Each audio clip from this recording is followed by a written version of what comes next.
there were some ego deaths, some changes that had to occur in our own mindset that we had to go through in order to become the right types of people to build a successful business together. When you have really nothing to lose, that's when you become like very dangerous and you're able to do kind of whatever you want. And like we were chasing after dreams that just were not really going to be realities for us. The minute that you found entrepreneurship, like this is where you thrive. Neither of us really had a purpose. And then I kind of accidentally found one. And then whenever I brought you in, we started to have the same purpose. The business is like our baby now.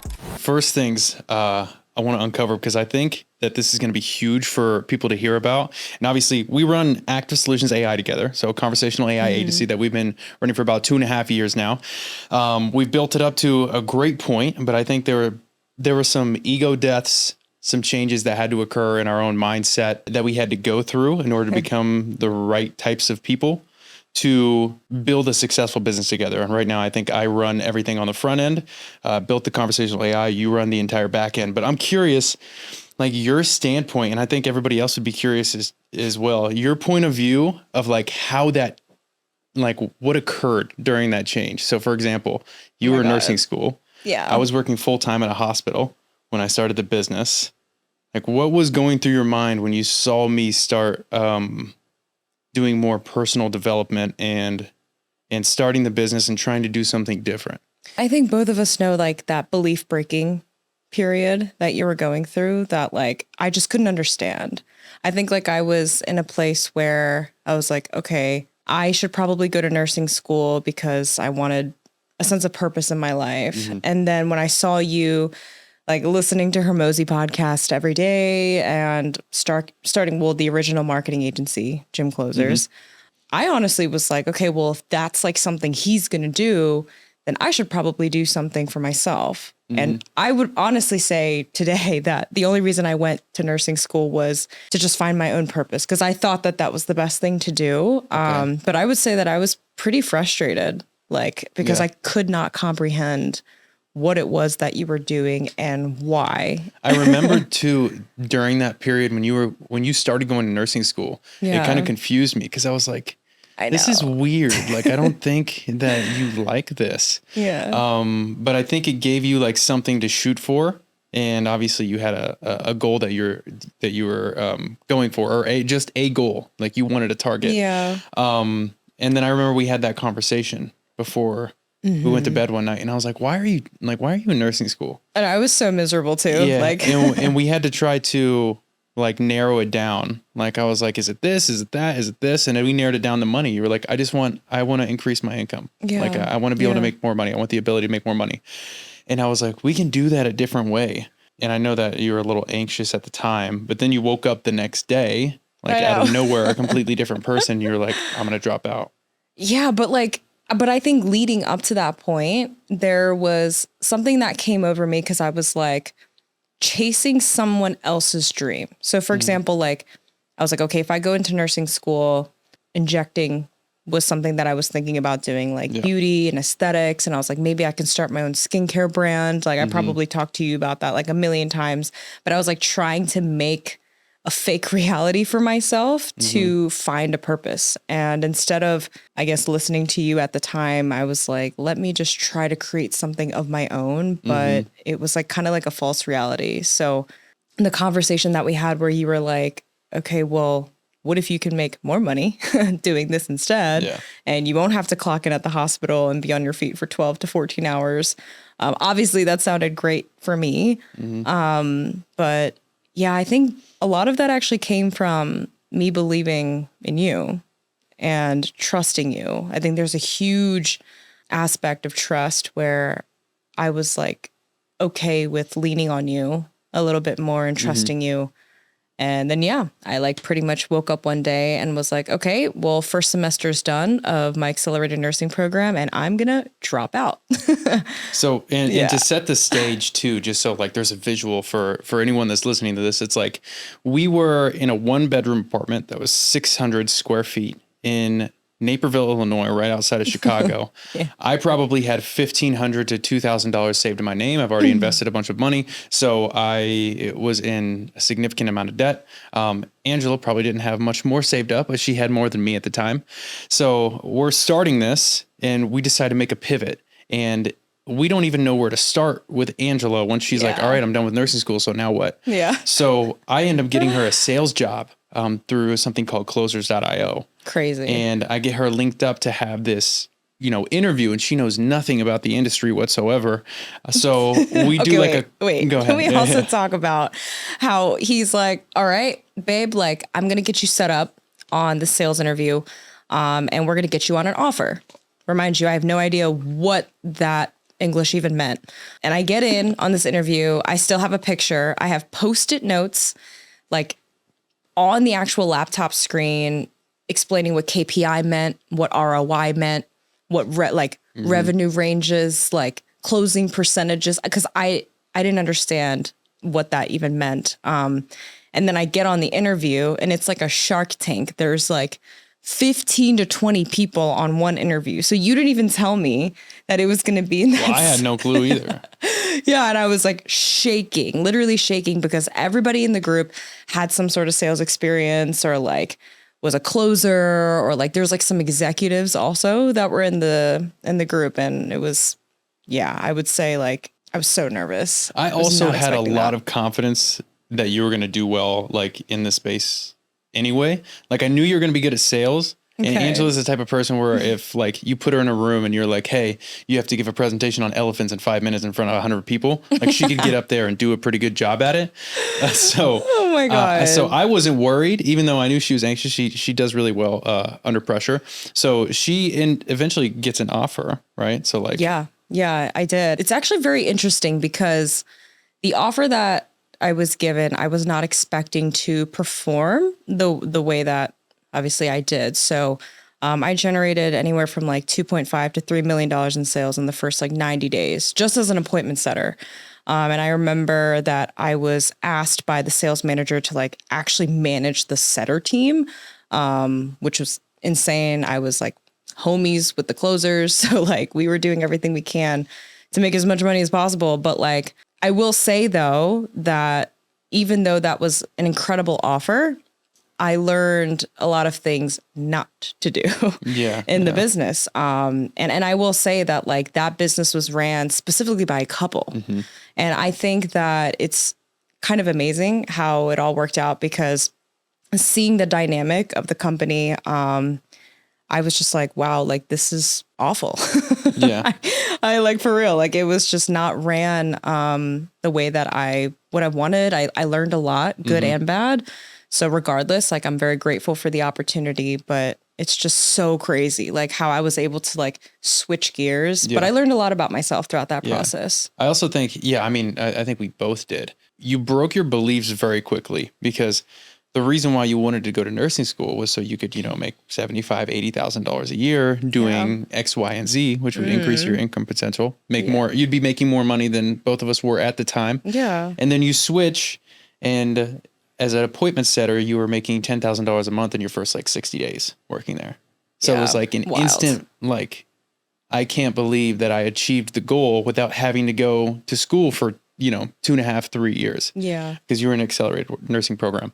At the time too, I just sold my car because I think I bottomed out a couple of times and completely ran out of money. So I was also an appointment setter because I was like, I need to find a way to get the skills because obviously I wasn't able to sell.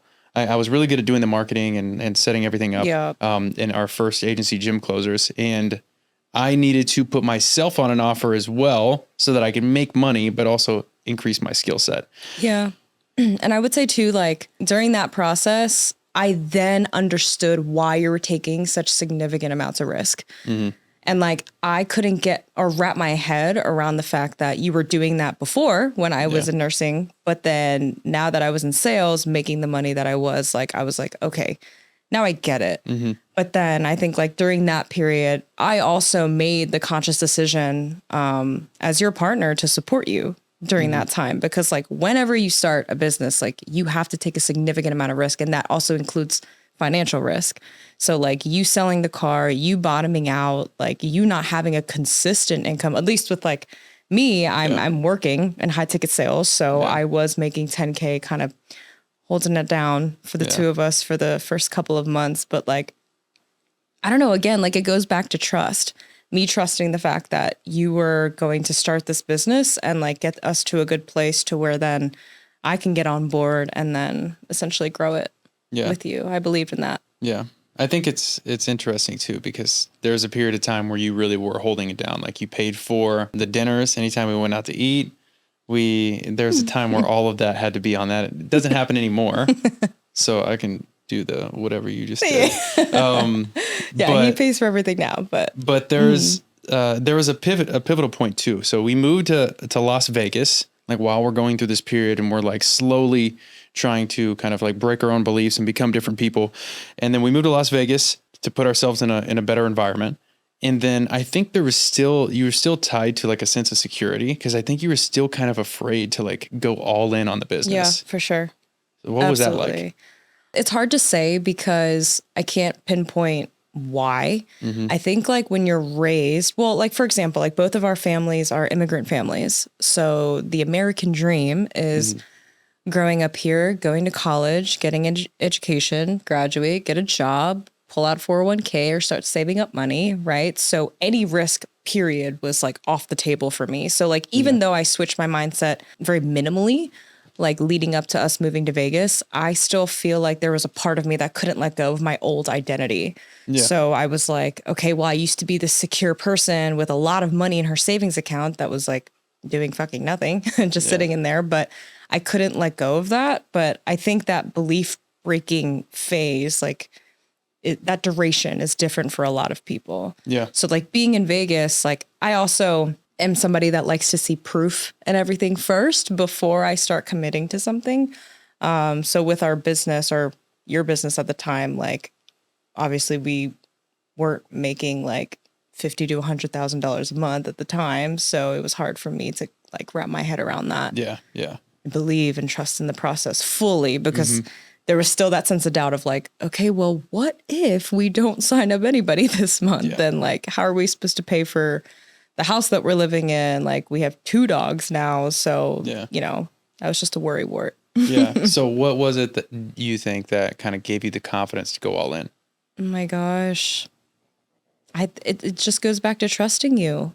Like, I don't think there was a period in my life where I was just like, yes, this is going to work. Yeah. Listening to the Hermosis podcast and like all the resources that are out there about entrepreneurship, it's like, you have to take the risk. And the people that don't stay in the same place. And I hated where I was. So I was going to do everything in my power to change either my daily habits or just my lifestyle, my mindset, to run away from the person that I was, if that makes sense. Which is actually a hard thing to do, because you get so locked in and tied to like the type of person that you are. Like there's a lot of people, I mean, a lot of people never go through this experience, but we definitely didn't until we were in our mid-20s. Yeah. So we had 25 to 27 years of just bad habits, like habitual thinking and acting that were shaping us to be people that we didn't necessarily want to be. And those habits are hard to break. Yeah. Even like I had a really bad relationship with money for a long period of time. Yep. I worked so hard to, like, for example, I would work 8 hours at the hospital.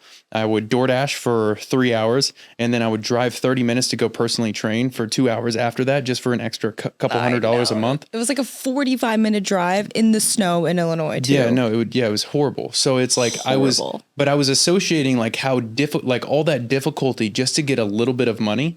So like in my mind, I'm like reprogramming myself to believe that it's hard to get money. Yeah. Like it's that difficult. For sure. If you're conditioned that way. Exactly. Like it's hard for you to completely change that. But I think that's like my biggest thing was like, I could not break just the way that I was living life, you know, because you kind of have to like reprogram yourself. But I'm actually more so curious why you decided to make a change. Like what happened back in Naperville that like made you say like, okay, I'm going to leave the hospital and start a marketing agency. Like, I just feel like that's so random. Yeah. You know? Yeah, no, it was actually a very long period, probably like 3 months. It was probably right after your birthday when we had that incident because Oh yeah. I used to binge drink on the weekends, and I didn't really have like, I had goals, but I wasn't like really doing anything to go after them. Yeah. So I entered this place where our relationship is not going well. I'm obviously unhappy, and then I'm trying to like suppress that with alcohol Thursday through Sunday.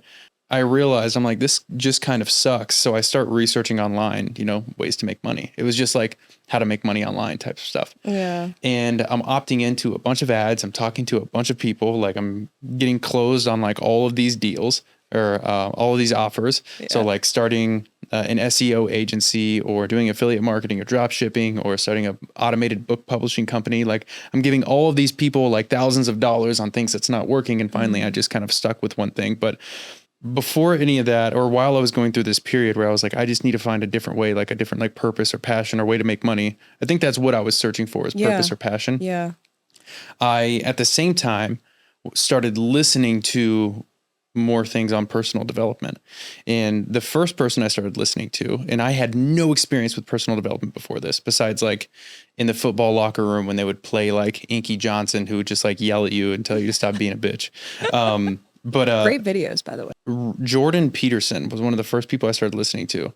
I remember one of the videos on my way home from work one day. One of the videos he had, he was talking about how easy it is to clean up your life. And he was like, if a lot of people know what they can do to clean up their life, they just don't take action on it. So for example, related to cleaning up your room, if you look at your room, you can probably pick a few easy things that you could, change around to make your room look neater.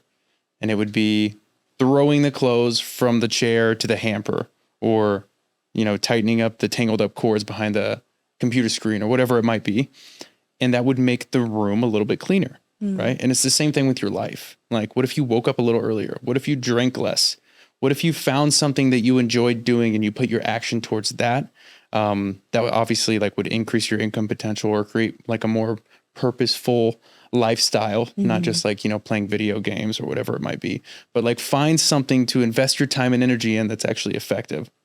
True. So that was, that's a really long answer to a short question, but it was like a 3-month period where I was like, I need to change. And I just like went through this like rapid movement phase of like searching up everything I possibly could, listening to everybody that I possibly could that was in positions that I would like to be in. And then it just naturally led to me kind of finding one thing that I was good at. And then I finally stuck with it. Yeah. But I think what's interesting enough is that you have to have the willingness to change.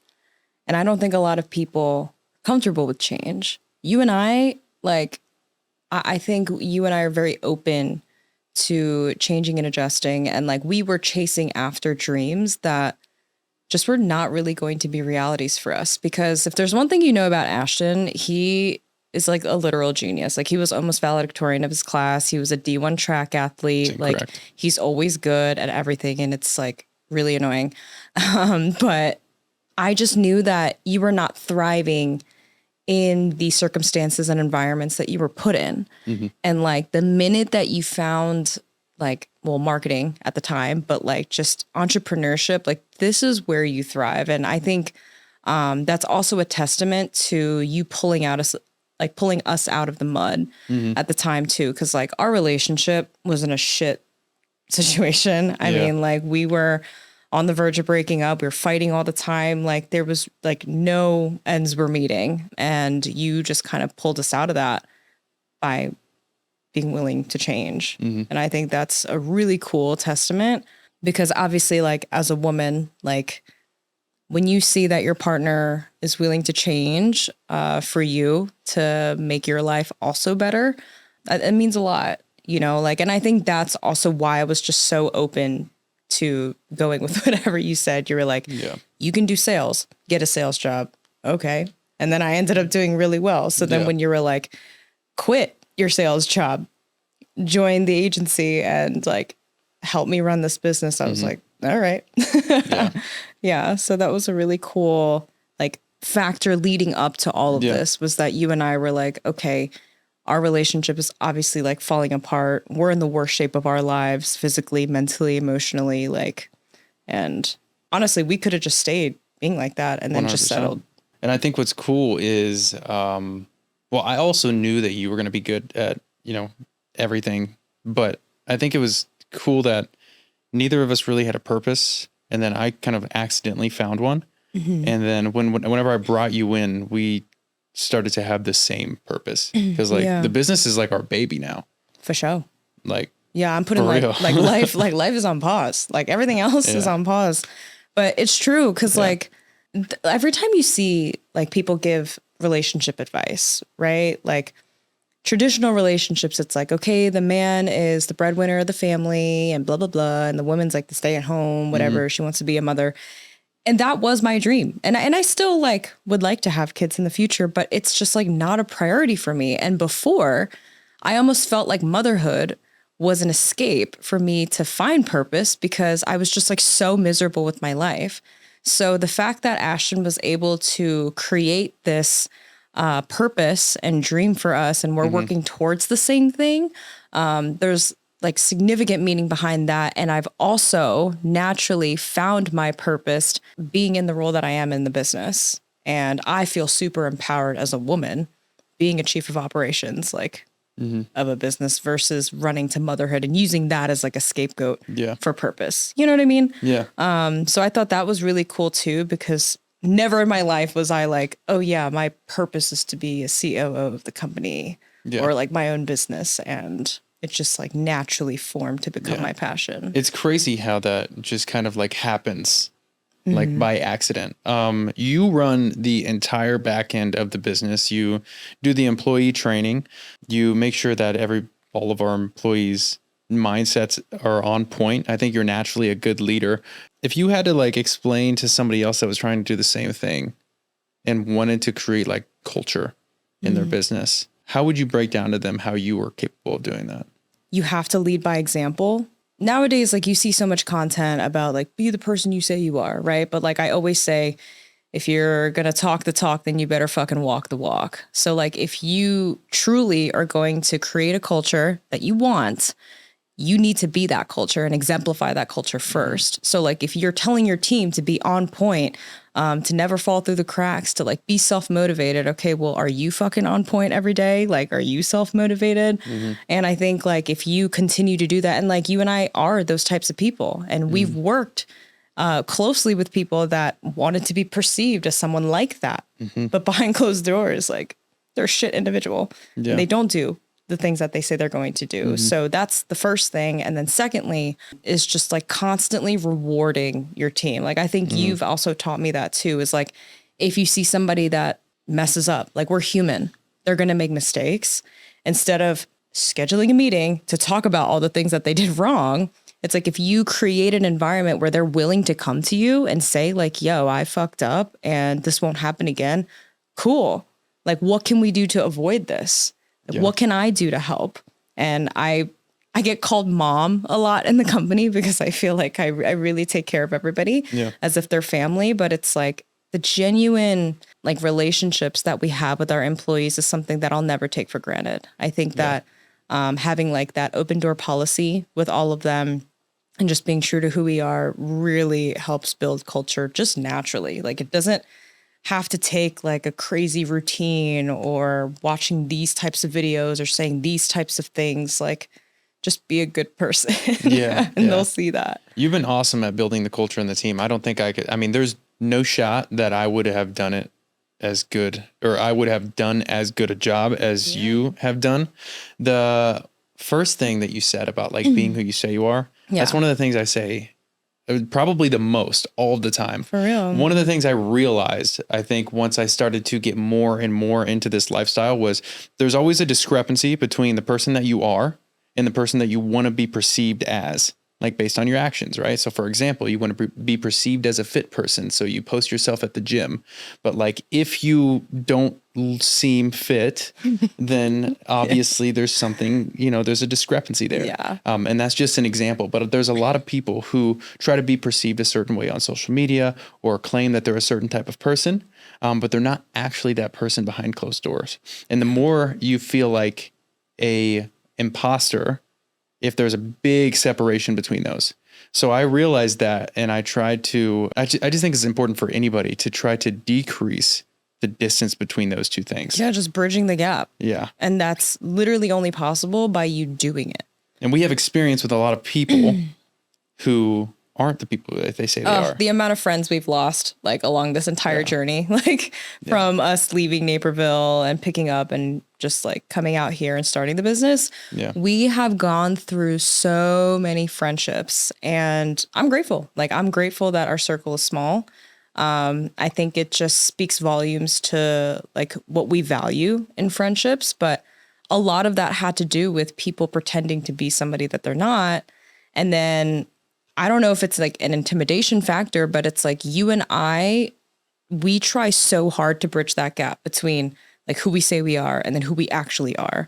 Because like, obviously the closer that gap, then the truest form that you are in those fields. So it's like, for me, I think when we were friends with people that were kind of lying about who they were, it just didn't mean for a harmonious relationship, because we were actually the people that we say we were, and they were just not. Yeah. And I don't know, it just sucks because I think like nowadays it is kind of difficult for us to make friends, like as entrepreneurs, because like we have so many different values. We prioritize way different things, because some of our friends are like getting married, having a baby, buying a house, and we're like, nah, like we can wait on all that and just stay at home with our 2 dogs and run the business, you know? Yeah. There's just so much left to build still. Like we're not even close to where we want to be. I know. So there's so much work to do. But I do think it's important too, because it's hard to check off all the boxes. It's hard to be on your shit all the time. For sure. And I understand that. So I understand that it's not easy to be the person that you say you are. That's the best way to put it. I know it sounds like cliche. Yeah, but like there's off days too. Like it's not like you and I are like fucking freak humans and we're just like, like David Goggins every morning. Like it's... I would love to be. I don't know. It's a little hardcore. Who's going to carry the boats? It's hard to check off all of the boxes like every single time. But the more that you do, the more it creates opportunity for you, I think. Like, for example, we work out or we run on the assault treadmill like every morning. We wake up early. Not by choice. I'm forced. Well, it's my choice. But so we do things like that. Anytime we go out in public, we make sure that we're dressed nice, we're presentable. We're very consistently working on the business. We're trying to get better. Like we're checking off a lot of the boxes so that if we are ever in the right rooms by accident, by chance, it's increasing our opportunity or the possibility of something good coming from that, because we are on our shit, I would say 70% of the time. Yeah, we try. At least. Yeah. So, but it's important to check all those boxes, I think. Yeah, but I think like you saying that is obviously a testament to who we are too. Like I know there's a lot of podcasts or like videos about seasons of no's, and like where you just like say no to everything because like you're so locked in and zoned and on the business and for the long term. But we're like in a season of yeses. Like we will take every opportunity that we can, because it's so important to be in the right rooms at the right times. Yeah. And so far, I mean, data shows that we have been in the right rooms at the right times, because sometimes it takes one person to literally change the entire trajectory of your life or just like your opportunity. And I think we've been very lucky. I don't know. Yeah, maybe it is luck, but it's like we forcefully place ourselves in positions where we can win. Yeah, 100%. No, it's definitely luck, but it's also, like I said, I think you're increasing your opportunity or the possibility of you getting lucky. Like when you're putting yourselves in those scenarios. I'm huge on optimism, and I have been since like high school. Yeah. Like saying yes, not necessarily saying yes to everything, but putting yourselves in as many rooms as possible, trying out as many things as possible, exposing yourself to as much as possible. You know, with obviously like ethically, I don't mean just like start doing drugs and, and try everything. Don't do drugs. Yeah. But I think when you put yourself in those rooms and you expose yourself to new opportunity, you give yourself so many more shots to get lucky.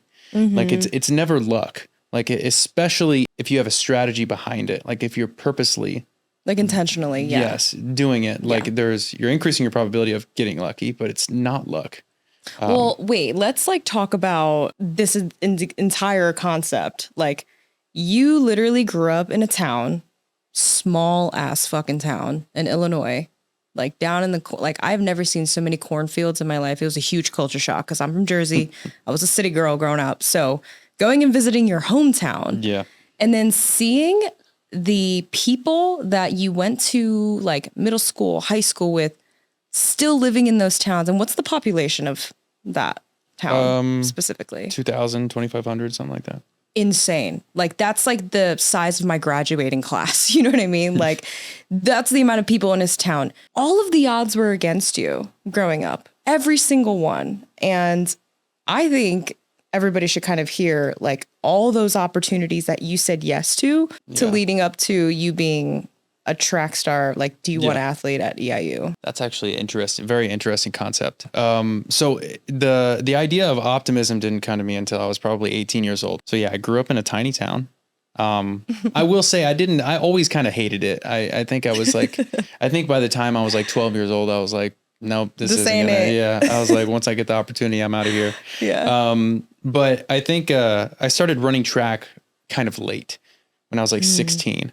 And it was by accident. It's because I dunked a basketball in PE class and I'm like 6 feet tall and I'm in high school and the track coach was like, hey, we have a conference championship coming up. Like we need a high jumper. Like, do you want a high jump? And I was like, nah. So random.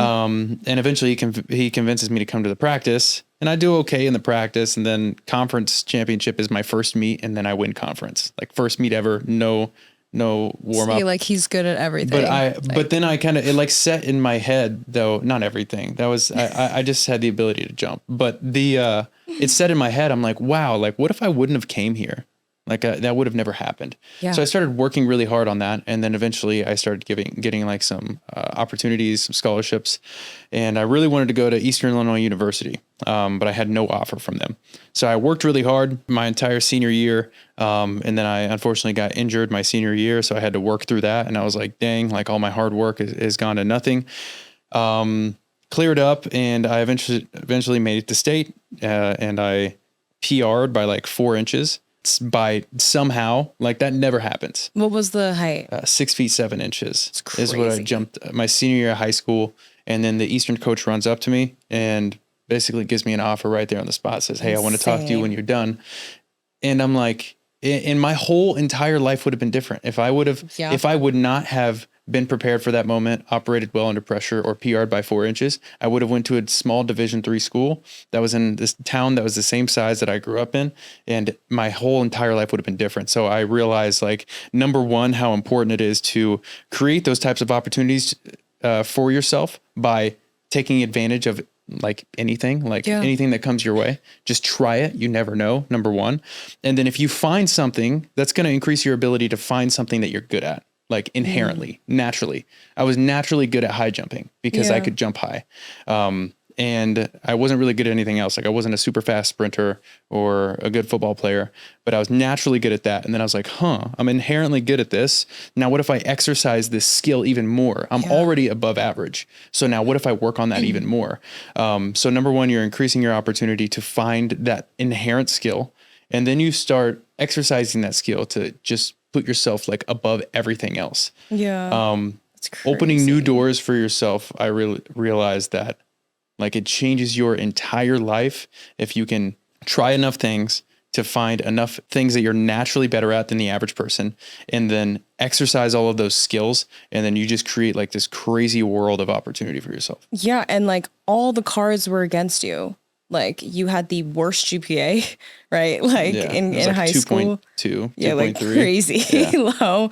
Yeah. And it just led you to doing that. But like you said about the inherently good skills, like I guess I was naturally good at sales. So when you put me in an environment where I was forced to just like rely on my own natural skill set, I excelled.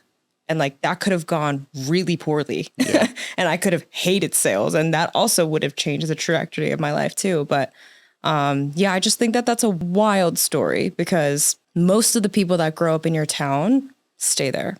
Yeah. And then they have their kids there. And then their kids have their kids there. And it's just like this chain reaction. There's nothing wrong with that. Like, but I just think it's so interesting because you chose to literally live a different life. Like you chose to move out, and you moved out when you were how old? You started 18. living on your own. Yeah, when you were 18, but so young. Yeah. I think the first time I lived on my own was when I moved in with you. Yeah. Right. Like at like 24 or whatever.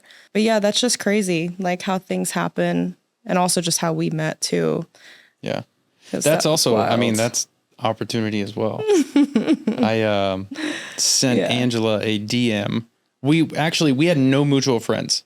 No. We knew, no mutual friends. We were nowhere near each other. I was in Illinois. She was in New Jersey. I saw her on my Explore page because she had like a fitness video. I was a little fitness girly. And I sent you a DM. Like, but for what? Like, I'm like, what am I trying to seek from that? Like, yeah, I know he slid in my DMs, but it's interesting because I made a choice. I remember that day I was like in between patients, and I was like just checking my phone, and I was like, maybe I should go to like the requests folder just to like, I'm single. I was like, okay, let's just like see what's popping. And I remember seeing your message, and it was so genuine, and I was like, okay.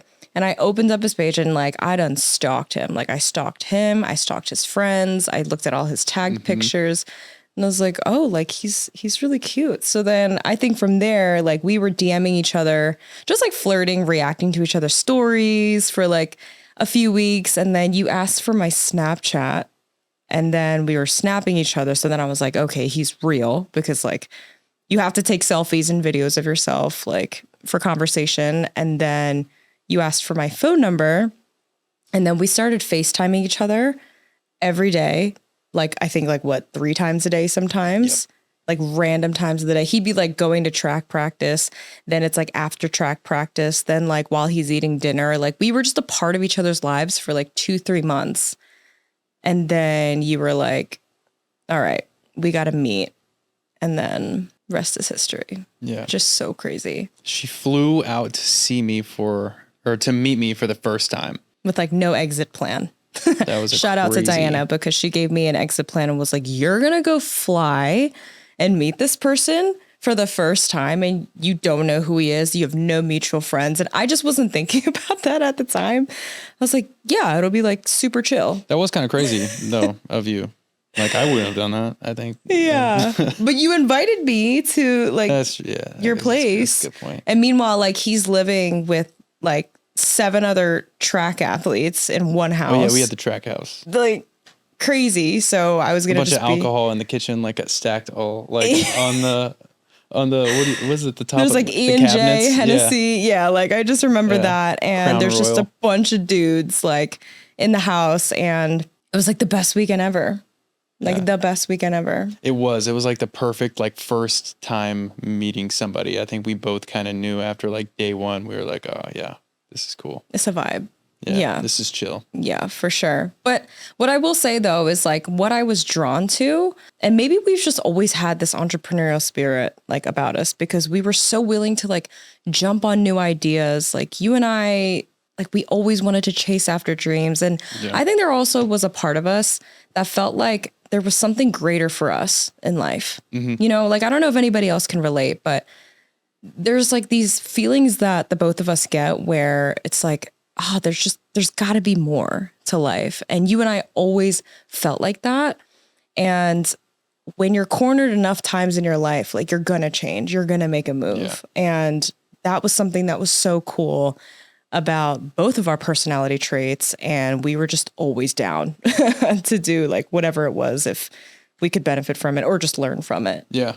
Which I thought was really interesting. Yeah, 100%.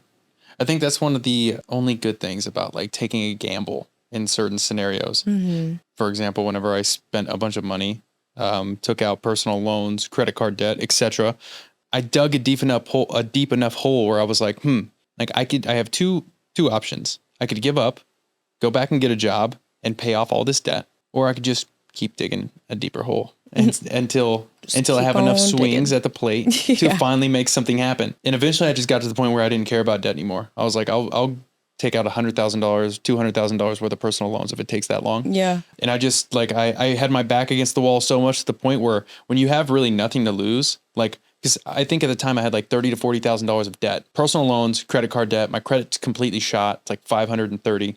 No way I was buying a house at that time. It was horrible. And I'm like, you get to a point where you have like nothing to lose, and you're like, like, what's the difference between 40K in debt and 50K in debt? You know what I mean? Yeah. Like, let's just keep going at this point.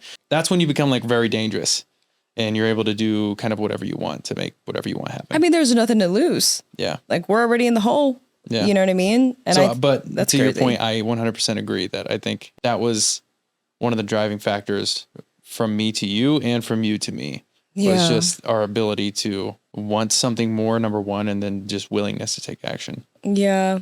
And I think like harmoniously, that's what's made it so much easier to execute in the business, is because when I worked for my old company, before I came on board full time, like seeing the flaws of not even just that company. I've worked for many different couples in business. There's like always the wife that has this crazy entitlement to power to make decisions in the business when she doesn't know shit. And that works like vice versa too. Yeah. I've also seen the guys do the same things. But I think what makes us operate at such high level and harmoniously, like in front of our team too, is like our willingness to listen to each other and also just take action and execute. Like, you and I will not wait on anybody or anything. Yeah. And that's been like since the beginning of our relationship. We took action to meet each other. We took action to like initiate just all those FaceTimes. And then we did long distance for 2 years of flying back and forth to each other. But we learned to communicate, to trust each other, and just be honest. And like without those three things, we wouldn't have been able to operate as like partners doing long distance for 2 years. And like now that we kind of take all of those attributes into the business, like now I think like we're like the best business partners because we talk about business all the time, and I love it. Yeah. No, 100%. I think a lot of people think it's hard to go into business with your partner, or like partner in two different ways. Yeah, but sure. But it's the easiest partnership ever. Yeah. We both love talking about business. We obviously enjoy spending time with each other. So we don't care about being, especially her, we don't care about being at home together all day. Even if I go to the gym and she's not going to the gym, like she'll FaceTime me right when I leave the house. I have separation anxiety. And her going on a trip with her friends a couple weeks ago was not good because she needed to be on the phone with me the whole time. But yeah, I think it's the easiest partnership of all time. Yeah, I think I will say though that the challenges that I've seen with couples in business, it's just lack of communication. I think Ashton and myself respect each other so much to a degree where I'm not going to step on his toes and he's not going to step on mine. So he has a clear path of kind of like his role in the business and what he's supposed to be doing. And I respect that wholeheartedly. And not to mention, like, he will always come to me like about certain decisions, like if you need some sort of like feedback. But then I also feel like I have enough self-awareness to where if I don't know the answers, I'm not going to act like I do. So like that communication and just respect for one another, I think is huge. Because in other businesses that I've seen, or even just like clients that we've seen that are couples, like, gosh, it's sometimes just a hot mess because there's no communication whatsoever. And there's ego. There's like this ego and pride that is a huge elephant in the room that nobody talks about. And like the employees will even complain to me about it. And it's like, I'm like not a marriage counselor. Like I'm just a business consultant trying to help your business. But I just respect that so much about the two of us and how we're able to operate, because it's just respect at the end of the day. Yeah, I agree. You know, and I think that is the perfect note to end on. Really quick, thank you guys for watching. If you look in the description below, you're going to see a link to a school community. We are trying to build one of the largest free communities for people who are either want to start a business or have a business and are trying to scale it. We have a community right now of 1.2 thousand members. We have free courses on how to generate leads, how to close deals. Click the link below, and we'll see you soon.